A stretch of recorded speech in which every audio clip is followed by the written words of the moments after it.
अस्सलामु अलैकुम रहमतुल्लाहि व बरकातुहू। उम्मीद है कि आप हजरात खैर आफियत से होंगे। अल्लाह रब्बुल इज़्ज़त आप लोगों को इसी तरह खुशहाल रखे, आमीन। फतावा देवबंद 786 यूट्यूब चैनल में आपका खैर मकदम और इस्तकबाल है। मेरे दोस्तों, जनाब मोहम्मद वसीम साहब दो खुतबों के दरमियान बैठने की वजह के बारे में पूछते हैं।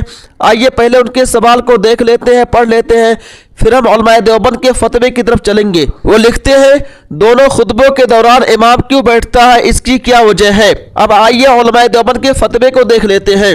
सवाल, दोनों खुतबों के दरमियान में वाक़े वक्फे की क्या वजह है।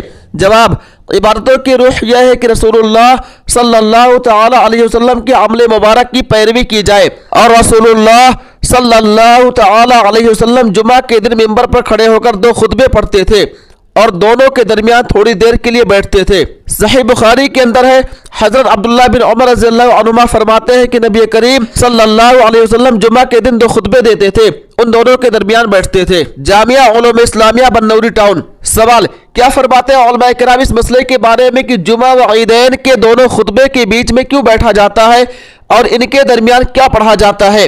बराए मेहरबानी जवाब इनायत फरमाएं। जवाब, बिस्मिल्लाहिर्रहमानिर्रहीम। जुमा व ईदैन के दोनों खुतबों के दरमियान 3 आयत की मिकदार बैठना सुन्नत है। इरशादुस सारी शरह सहीहुल बुखारी शरीफ की इबारत से पता चलता है कि इस जलसा में सूरह इखलास के बराबर आयतें पढ़ी जाए। मुहद्दिसीन किराम ने दोनों खुतबों के दरमियान बैठने की हिकमत बताई है कि उनके दरमियान फ़र्क व इम्तियाज पैदा हो जाए और पहले खुतबे का दूसरे खुतबे से इल्तिबास बाकी न रहे।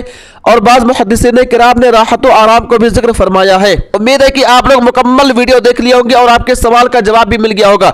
दोस्तों, इस वीडियो को ज़्यादा से ज़्यादा शेयर कीजिए। तब तक आप हमें इजाज़त दीजिए। अल्लाह हाफिज़, अपना ख्याल रखिएगा।